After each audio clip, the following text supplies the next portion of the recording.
Hello बच्चों, आपका बहुत बहुत स्वागत है इस YouTube प्लेटफॉर्म के ऊपर। अंग्रेजी एकेडमी चैनल को आपने सब्सक्राइब नहीं किया है तो सब्सक्राइब जरूर करना है। तो देखिए, आज हम आपका जो सेकेंडरी एग्जामिनेशन है 10th क्लास का पेपर है जो 2023 में आपसे पूछा गया था इंग्लिश का, उसका सॉल्यूशन करेंगे। देखिए, ये अभी जो एग्जाम दे के जो फ्री हुए हैं बच्चे, वो अपना आकलन कर सकते हैं। और दूसरा क्या कर सकते हैं, जो 9th क्लास से 10th क्लास के अंदर जो भी बच्चे आए हैं, वो आपको ये देखना है कि पेपर कैसा है, और उससे आपको कुछ ना कुछ सीखने को जरूर मिलेगा। तो चलिए, इसमें आपका देखिए सेक्शन वाइज दे रखा है। ये सेक्शन ए है जो रीडिंग कॉम्प्रिहेंशन का है। उसके बाद में आपका जो सेक्शन बी आता है वो कंपोजिशन पार्ट है। उसके बाद में जो आपका सेक्शन सी आता है वो ग्रामेटिकल पोर्शन का है।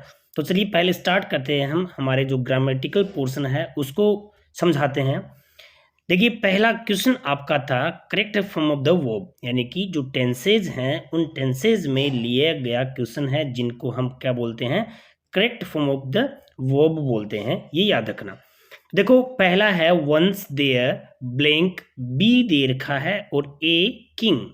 तो दोस्तों, इसके अंदर याद रखना जो बी होता है उसकी फॉर्म होती है इज, एम, आर। हमेशा याद रखना, वॉज और वर ये क्या होती है, बी की फॉर्म होती है इज, एम, आर, वॉज, वर। याद रख लो कि भाई, कोई भी आपसे पूछे कि बी की फॉर्म क्या होती है तो आपको याद रखना है, आपको बता रखना है। किसी को भी पूछे उसको भी बता देना है कि इज, एम, आर, वॉज, वर। ठीक है, ये क्या होती हैं, इसकी फॉर्म होती है। एक होता है बीन, ये भी देखो इसकी फॉर्म होती है। ठीक है, ये हम बात करेंगे थर्ड फॉर्म होती है, बट आपसे पूछे तो ये वाली आपको बताना है। अब देखो, यहाँ हमारा है जो एडवर्ब दे रखी है वो हमारी क्या है, यहाँ पे वंस है। और वंस क्या है, पास्ट सिंपल की है। तो पास्ट सिंपल का मतलब ये हो गया कि हमें क्या चाहिए, इसकी जो बी की पास्ट फॉर्म चाहिए। तो पास्ट फॉर्म या तो होती हैं वोज या होती हैं वर। अब यहाँ पे ए किंग के अकॉर्डिंग क्या आएगी, वोज आएगी। तो आपका राइट आंसर इसमें क्या हो गया, बी हो गया।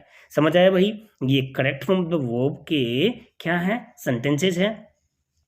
ये वाला बहुत इंपॉर्टेंट है, क्योंकि कोई भी आप कम्पिटिटिव एग्जाम दोगे, कोई भी आप फ्यूचर में नौकरी के लिए इंग्लिश से रिलेटेड कोई भी एग्जाम दोगे, तो उसमें इंग्लिश अगर आती है तो आपको क्या करना है, ये वाली चीज़ें बहुत पूछते हैं उसके अंदर। तो क्लियर हो गया, बी है उसकी form is, am, are, was, were. और बीन भी होती है थर्ड फॉर्म। याद देखो, जैसे होता ना विल बी, या फिर have been, will have been, shall have been, इस तरह से आते हैं ना वो। तो याद रख लोगे, तो इसमें आपका राइट आंसर बी हो गया है। चलिए, नेक्स्ट क्वेश्चन है आपका राम ऑलवेज। तो देखो, ये ऑलवेज बिल्कुल सिंपल है। राम है वो सिंगुलर है, ऑलवेज प्रेजेंट सिंपल की होती है, इसलिए फर्स्ट फॉर्म के साथ में एस या ई एस। तो यहां आपका राइट आंसर ए हो गया। अगला है इसके अंदर third, we had gone to our house before. देखो, ध्यान रखो, बिफोर और आफ्टर से अगर आपको कोई भी सेंटेंस जुड़ा हुआ मिलता है तो इधर अगर प्रेजेंट है तो इधर क्या आ जाएगा, प्रेजेंट परफेक्ट आ जाएगा। इधर प्रेजेंट परफेक्ट है तो इधर क्या आ जाएगा, प्रेजेंट सिंपल आ जाएगा। और दूसरी चीज, अगर यहाँ पे हैड प्लस वर्ब की थर्ड फॉर्म है तो इधर क्या आ जाएगी, सेकंड फॉर्म। और सेकंड फॉर्म है तो इधर क्या आ जाएगी, आपकी हैड प्लस वर्ब की थर्ड फॉर्म। ये ध्यान रखना, ये कॉम्बिनेशन होता है। क्या हो गया कि we had gone to our house before father came. काम करने से पहले कोई काम होता है वह हैड प्लस वर्ब की थर्ड फॉर्म में होता है। तो पिताजी के आने से पहले हम घर जा चुके थे। तो यहाँ पे आपकी second form the verb see आ जाएगी। उसके बाद में देखिए, he blank live here since. Since के बाद में यहाँ पे टाइम इंडिकेटिव वर्ड दे रखा है। तो टाइम इंडिकेटिव वर्ड्स दे रखे हैं, तो सिंस फोर, फिर उसके बाद में has, have, been plus ING वाली फॉर्म आएगी। तो यहाँ पे प्रेजेंट परफेक्ट कंटिन्यूस टेंस का आपको यूज करना है। यहाँ पे ही क्या है, आपका सब्जेक्ट सिंगुलर है, इसलिए क्या आ गया, हैज बीन लविंग, डी इसके अंदर आ गया। चलिए, नेक्स्ट है आपके डायरेक्ट से इनडायरेक्ट स्पीच आपको बनाना है। He said to me please give me your pen. देखिए यहाँ पे ये जो सेंटेंसेज हैं वो इम्पेरेटिव सेंटेंस हैं। कौन से हैं? IMPERATIVE इम्पेरेटिव सेंटेंस हैं।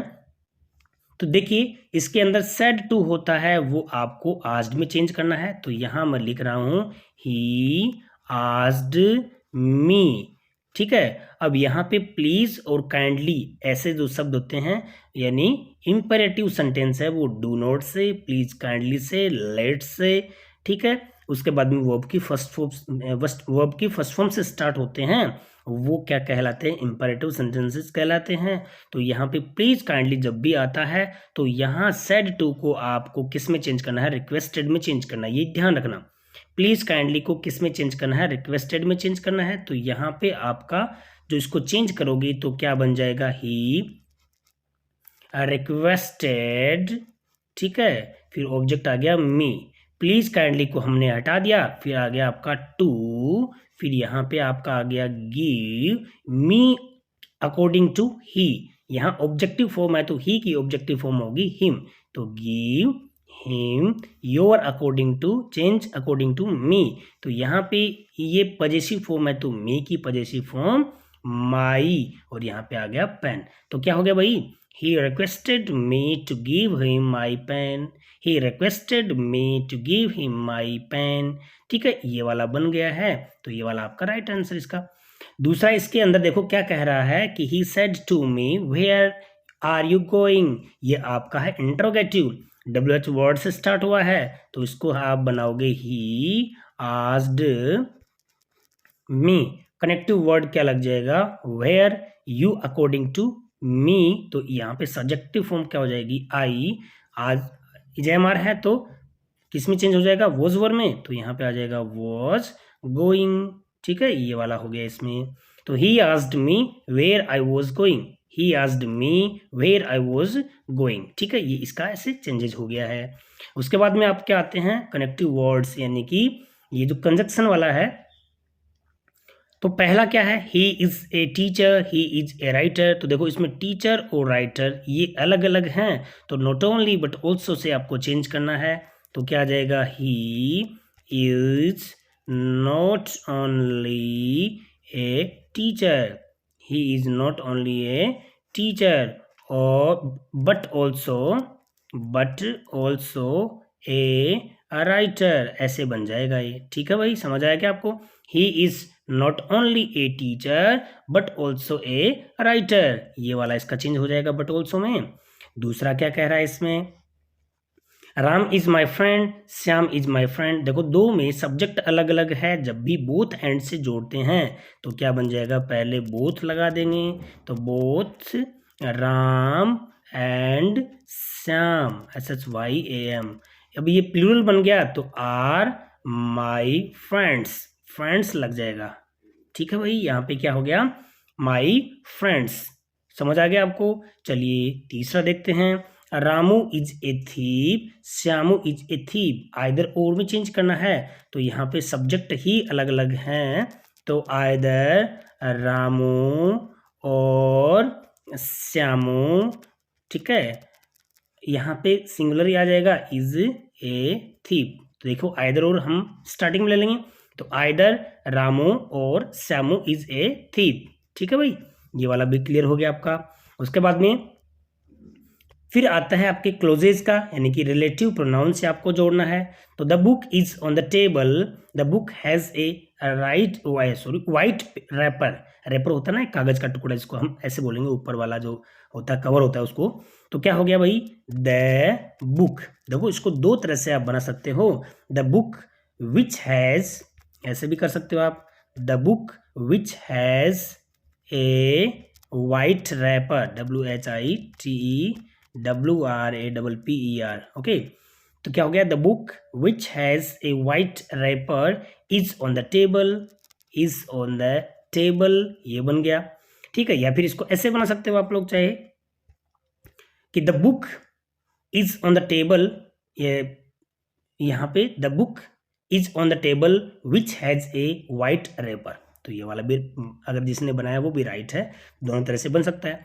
फिर आता है आपका होम। होम में देखिए ये वाला पहले आपको करना पड़ेगा, तो देखो the man was my father, the man was my father. फिर यहाँ पे क्या बन गया आपका whom, whom you met yesterday, इसमें ए मैन है वो हट जाएगा, होम यू मेट यस्टरडे, वो जो आदमी जिससे तुम मिले थे वो मेरे फादर हैं। समझे क्या मेरी बात? इस तरह से आपको यहाँ पे देखो the man whom you met yesterday was my father, ऐसा भी बना सकते हो। दोनों ही इसमें क्या है राइट हैं। तो आपको ये वाले जो हैं ये आगे तक काम आएंगे, इसलिए इनको समझना आपको, ठीक है। जैसे the man whom you met yesterday was my father, the man was my father whom you met yesterday, जिससे तुम मिले थे, ऐसा, ठीक है। तो समझ आ गया आपको। देखिए नेक्स्ट है क्वेश्चन नंबर 10। यहाँ पे क्या कह रहा है, पीसी वॉइस चेंज करना, प्रतिभा विल प्ले क्रिकेट टुमारो। तो यहाँ पे क्रिकेट क्या हो गया आपका ऑब्जेक्ट हो गया, तो CRICKET, cricket will be played by Pratibha tomorrow, by Pratibha tomorrow, ऐसे बन जाएगा। फिर आपका क्या बना भाई, दूसरा जो पेसिव है वो they have built a house, तो यहाँ पे क्या जाएगा, a house has been, a house has been, इसकी third form same to same रहेगी, बिल्ट बाय देम लगाओ तो ठीक है, नहीं तो अदरवाइज ये भी कोई खास बात नहीं। तो क्या हो जाएगा, a house has been built. Okay, चलिए अब आते हैं आपके फ्रेमिंग क्वेश्चन। फ्रेमिंग क्वेश्चन में देखिए क्या है, यहाँ पे आपका he is going to Jaipur today, he is going to Jaipur today, तो where is he going today, आज वो कहाँ जा रहा है, तो आपका आंसर क्या बन गया, टू जयपुर। ये हटा दो और बाकी बचा हुआ उसका क्वेश्चन फ्रेम बना दो। फिर क्या आता है आपका टेक क्वेश्चन आता है, तो राम विल प्ले क्रिकेट, तो क्या आ जाएगा, यहाँ पे ये जो सेंटेंस है वो नेगेटिव नहीं है, तो क्वेश्चन टैग हमें नेगेटिव बनाना है, तो क्या हो जाएगा, वांट ही, ऐसे बन जाएगा। ये राम का प्रोनाउन हम ले लेंगे ही, ठीक है दोस्तों। इस तरह से आपका ग्रामेटिकल पोर्शन हो गया। अब देखो जिसमें आपका कंपोजिशन जो है आपका, इसमें पैसेज वाला है, रीडिंग कॉम्प्रिहेंशन का है, इसमें आपका देखिए ये वाला है पैसेज आया है, इस पैसेज में से आपको एक क्वेश्चन पूछे हैं, सिंपल क्वेश्चन पूछे हैं, इस तरह से आपके एग्जाम में आएगा। इसमें देखिए ये मीनिंग पूछी है, ठीक है, तो रिमूव्ड की मीनिंग इसमें आपको मिल जाएगी एलिमिनेटेड, एलिमिनेट का मतलब हो गया ELIMINETED, एलिमिनेट का मतलब हो गया कोई चीज को रिमूव करना, उसको हटाना वहां से, है ना। ये वाले देखो ये दे रखा है इसमें, ठीक है, ये है रिमूव की क्या बन जाएगी, इसमें सिमिलर वर्ड बन जाएगा, ठीक है दोस्तों। फिर अगला है सोलिटरी का मतलब, इसमें ऑपोजिट वर्ड पूछा है, तो देखो इसका क्या होता है, ये दे रखा कोऑपरेटिव, ठीक है, ये कोऑपरेटिव वर्ड है, ये क्या है सहयोगी, जिसको अपन बोलेंगे। सोलिटरी का मतलब होता है अकेला और कोऑपरेटिव का मतलब होता है सहयोगी, सहयोग करने वाला, ठीक है, इस तरह से। उसके बाद में आपका देखिए ये वाला पैसेज, दूसरा पैसेज दे रखा है, बिस्मिल्लाह खां के बारे में है ये वाला, तो इसमें से आपको क्या किया है, पैसेज दिया है और फिर इसमें से क्वेश्चन पूछे गए हैं जो बिल्कुल सिंपल हैं, आपको समझ आराम से आ जाएंगे। फिर मैं आपको इसमें सिमिलर वर्ड मीनिंग वगैरह बता देता हूँ मैं आपको। जो ये जो दे रखा है ना गार्जियनशिप, गार्जियनशिप का मतलब हम किसी का संरक्षण जो होता है, अपने पेरेंट हैं, पेरेंटल जो होते हैं ना, उनके संरक्षक में कोई भी हम काम करते हैं उसको अपन गार्जियन बोलते हैं, हमारा जो देख रेख करने वाला कोई भी होता है उसको हम बोलेंगे। और दूसरा आपका डल, तो डल का तो ऑपोजिट पूछा है, गार्जियन का क्या पूछा है, सिमिलर वर्ड पूछा है। तो देखिए आइए देखते हैं इस पैसेज में से क्या है। देखो ये वाला है हमारे गार्जियन का सिमिलर वर्ड है, ठीक है, समझ आया आपको। और ये जो कीन दे रखा है, ये क्या दे रखा है, डल, डल का मतलब होता है नीरस, कीन का मतलब होता है इच्छुक, जैसे कि अपनी कोई चीज की उत्सुकता होती है उसको अपन बोलेंगे, ठीक है। ये वाला उसका डल का ऑपोजिट हो गया और ये वाला गार्जियनशिप का क्या हो गया, सिमिलर वर्ड हो गया। फिर उसके बाद में देखिए आपका जो आता है राइटिंग पोर्शन आता है, यानी कि कंपोजिशन का आता है। इसमें आपका क्या कह दिया, इसने आपको एक तो लेटर लिखना है, ठीक है, आपके फ्रेंड को सिस्टर्स मैरिज के ऊपर, और उसके बाद में दूसरा यहाँ पे आपकी एक एप्लीकेशन है, ठीक है, यहाँ पे रिक्वेस्ट करनी है सेक्शन कोड क्या करने की, your sisters section, either you your section और योर सिस्टर सेक्शन, दोनों के बीच में है ना, सेक्शन है उसमें प्रॉब्लम है, बुक को चेंज नहीं कर सकते, दोनों अलग अलग हैं और उनका सेम सेक्शन करने के लिए तो ये वाली है, आपको क्या करना है इसमें चेंज करने के लिए लिखनी है। और दूसरा क्या कह रहा है इसके अंदर, स्टोरी है कैप सेलर वाली, ठीक है, ये भी आपने अच्छे से सुनी होगी इसमें। फिर उसके बाद में आती है एंग्री फॉक्स वाली है। उसके बाद में देखिए ये वाला मोर के ऊपर आपको छोटा सा ऐसे लिखना है इसको देखकर, ठीक है। उसके बाद में आपका देखो सेक्शन तो ये तो हमने कर ही लिया। उसके बाद में देखिए फिर आपकी बुक से आते हैं ये वाले सारे के सारे, ये पेसेज जो हैं वो आपकी बुक से हैं सारे के सारे। एज की मीनिंग पूछा है, फियरलेस की मीनिंग पूछा है, फिर ये वैल्यू वाला जो लेसन है दूसरी वाली जो बुक है ना उसमें से, ठीक है। तो देखो यहाँ पे कितना सिंपल पेपर आया है। फिर आपकी ये बुक्स हैं, लेटर टू गॉड से दे रखा है, ठीक है। ये 100 ड्रेसेज वाला जो है वांडा वाला जो है उसमें ये वाला दे रखा है। उसके बाद में प्रपोजल वाला है, ठीक है। ये सारे के सारे क्वेश्चंस जो हैं वो आपकी बुक से दे रखे हैं। आई होप कि आप इनको ईजिली कर दोगे, अच्छे से कर दोगे। फिर यहाँ पे देखिए ये वाली जो बुक है उसमें से दे रखे हैं ये क्वेश्चन सारे के सारे। तो ये डिटेल्स से हम इनको क्या किया है, आज ग्रामेटिकल पे हमने फोकस डाला है। आई होप कि आपको ग्रामर वाला पोर्शन ज़रूर आपको समझ आया होगा। Thanks for watching.